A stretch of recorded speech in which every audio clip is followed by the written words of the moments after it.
समस्या तुमच्या, बातमी आमची. क्षितिज पर्व न्यूज सदैव आपल्यासोबत. नमस्कार सर्व पत्रकार बंधू भगिनींचं स्वागत आहे.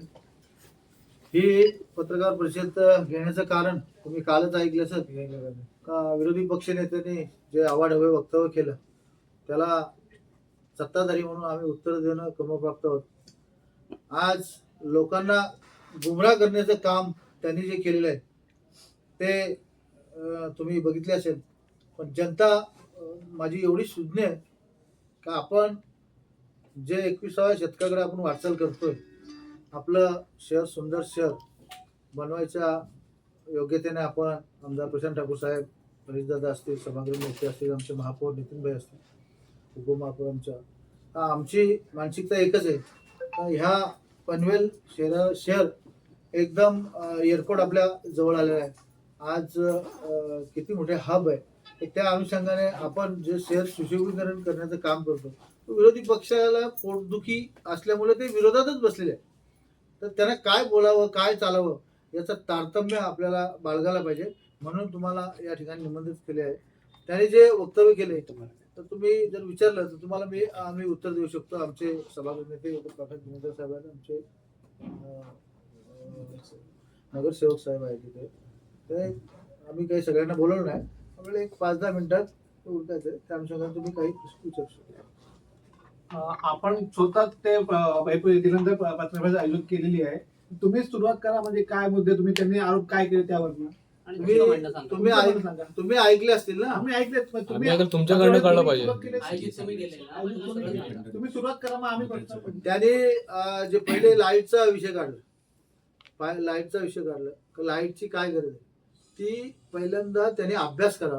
ती लाईट नसून त्या ठिकाणी आपल्याला बाबासाहेब आंबेडकर पुतळ्यापासून त्या आपण शिवाजी महाराजांच्या पुढे गेल्यानंतर आपला भाजी मार्केटला तोपर्यंत आपण डेकोरेटिव्ह पोल, म्हणजे या ठिकाणी गावागावातून पनवेल शहरामध्ये नागरिक येतात आणि महामानव बाबासाहेब आंबेडकर साहेबांनी आपल्याला जी घटना दिली त्या तिथपासून सुरुवात करतोय आपण. आणि त्यांच्या जे सुशोभीकरणावरती बोट ठेवतात, आज ती जुनी पोल आहेत ते 12-14 वर्ष झाले आणि ते जुन्या काळातले आहेत. म्हणून आपण ते शहर सुंदरीकरणाच्या प्रगतीमध्ये तो टेंडर आला प्रशासनाच्या काळामध्ये. तो आता मंजुरीला आमच्या स्थायी समितीकडे आला, म्हणून त्याला मंजुरी दिलेली आपण. दुसरा प्रश्न त्यांनी केला तर ते शौचालय, फिरते शौचालय काय गरज आहे. अरे काय गरज आहे असं बोलण्यात तारतम्य आहे. तुम्ही विरोधी पक्ष नेते, तुमच्याच नेत्यांना विचारा काय गरज आहे. तुमच्या नेत्यांनी कार्यक्रम ठेवल्यानंतर महापालिकेकडून ते शौचालय आपण भाड्याने घेतो किंवा आपण मागणी करतो, तर ते पण गरज आहे ना.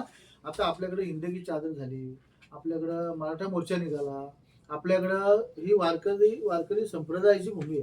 त्यामध्ये सप्ते, बाकीच्या शाळांचे कार्यक्रम खूप सारे होत असतात. आपल्याकडे जुने फायबरचे होते, पण त्यांची दयनीय अवस्था बघता त्या ठिकाणी हा प्रस्ताव आपल्याकडे आला आणि त्या आपण स्टेनलेस स्टील SS304 या क्वालिटीचे आपण ते शौचालय मागवले आहेत. आम्ही ह्या विषयाला स्थगिती दिले तरी सांगतात भ्रष्टाचार झाला. ही कुठली बोलण्याची भाषा आहे. स्थगिती दिले, आम्ही शॅम्पल त्या कॉन्ट्रॅक्टकडून शॅम्पल मागवतो एक गाडी, त्याच्यामध्ये गरम होईल का, त्याच्यामध्ये इंग्लिश टॉयलेट पाहिजे का, आपल्या इंडियन बसवले त्यांनी. तुम्हाला मी फोटो दाखवतो तुमची पत्रकार झाल्यानंतर.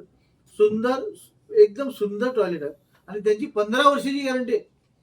किती 15 वर्ष बघण्याची गरज लागणार नाही. या अनुषंगाने आपण चांगले काम करू.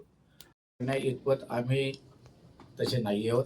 आमच्यामध्ये अनेक प्रकारचे सुशिक्षित आहेत, सुसंस्कृत आहेत, वेल क्वालिफाईड आहेत, वकील आहेत, डॉक्टर आहेत, इंजिनियर आहेत आणि कॉन्ट्रॅक्टर पण आहेत. त्याच्यामुळे सगळे आम्ही जाणतो. त्याच्यामुळे अधिकाऱ्यांना उगाचच वाचवण्यासंदर्भात किंवा काहीतरी आम्हाला काही कळत नाही असा प्रकार नाही.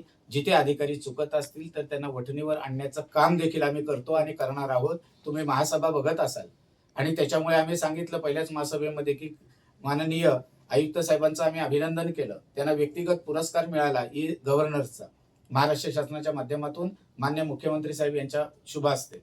तरी देखील त्यांचा भर महासभेमध्ये आम्ही सत्कार केला आणि त्याच वेळेला सांगितलं की 4-5 अधिकारी आम्हाला समजून म्हणजे कळतायत, साधारणतः जाणवतंय की यांच्या कामामध्ये कामचुकारपणा आहे. त्याच्यामुळे आम्ही पहिल्याच सभेमध्ये सभागृह नेता या नात्याने सांगितलं की 4-5 अधिकारी आमच्या रडारवर आहेत आणि ते जे कामचुकारपणा करतात ते पाठीशी त्यांना घालणार नाही. यांचं जसं आहे माननीय विरोधी पक्षनेते अरविंद म्हात्रे यांचं, की एखाद्या अधिकाऱ्याविरुद्ध पत्र लिहायचं, माहिती द्यायची, त्यांनी माहिती त्यांच्या म्हणण्याप्रमाणे जर दिली नाही तर ते अधिकारी चुकीचे आणि मग त्यांची बदली व्हावी, त्यांना टार्गेट करण्याचं काम जाणीवपूर्वक ते मनोहर अरविंद म्हात्रे करत आहेत. चुकीच्या कामासाठी आमचं त्यांना बिलकुल समर्थन नाही आणि याच्या पुढेही नसणार. चांगलं जर असेल तर त्यांना निश्चितपणाने समर्थन देऊ. आपल्याला या संदर्भातलं एक उदाहरण सांगतो. या पत्रकार परिषदेच्या अनुषंगाने एका बाजूला झोपडपट्टीमध्ये जाऊन सांगतात की आम्ही झोपडपट्टी बांधवांच्या पाठीशी आहोत आणि ज्या वेळेला मुद्दा खरोखर त्यांच्या हिताचा येतो त्यावेळेला विरोध करतात. ही दुपट्टीपणाची भूमिका आपण आताच्या महासभेमध्ये आपण पाहिली. दिव्यांग लोक, आपला कुष्ठरुग्ण आहेत, कुष्ठरुग्ण लोकांना समाजाने एका भीतीमुळे त्यांना बाजूला ठेवलेलं आहे, गैरसमजुतीमुळे. अशा लोकांना काम नाही मिळत. त्यांच्या हाताची बोटं कट झालेली आहेत, म्हणजे त्यांना जे काय म्हणतो ते पायाची बोटं म्हणजे कमी झालेली आहे, सडलेली, जे आपण शब्द काय जे वापरू ते त्या आजारपणामुळे. आता त्यांचे आजार बरे झालेले आहेत, त्यांना कामं नाही करतायत कुठल्याही पद्धतीतली. आणि त्यांना जर महानगरपालिका एक माणुसकीचा नाता समजून सामाजिक बांधिलकीच्या दृष्टिकोनातून त्यांना जर मोफत घरं देत असतील तर यांना का वाईट वाटलं पाहिजे? या बाजूला सांगणार नाही द्यायचं. महासभेमध्ये तुम्ही ऐकलं. त्याच्यानंतर 9 घरं डिमार्केशन झालेल्या त्या जागेमध्ये आहेत, त्यांना जोपर्यंत उठवत नाही तोपर्यंत तिथं इमारत बांधू शकत नाही. मग त्यांचंही सामाजिक बांधिलकीच्या दृष्टिकोनातून फुकट घरं नाही, बांधकाम खर्चाला अधीन राहून त्यांनी ते खर्च द्यायचंय. त्यांनी राहून त्यांना 9 घरांना आम्ही तिथे घरं देतो हा ठराव आणला तर त्यांना पण विरोध दर्शवण्याचं काम या लोकांनी केलं. आपण महासभेमध्ये पाहिलं असेल. आणि म्हणून एका ठिकाणी झोपडपट्टीमध्ये जाऊन सांगायचं आम्ही तुमच्या पाठीशी आहोत आणि जिथे त्यांना न्याय द्यायचा आहे त्यावेळेला मात्र त्यांच्या विरोधात उभं राहायचंय. ही दुपट्टीपणाची भूमिका आपण पाहिलेली आहे. अशाच पद्धतीतली त्यांची दुपट्टीपणाची भूमिका अधिकाऱ्यांच्या बाबतीमध्ये तसंच राहतंय.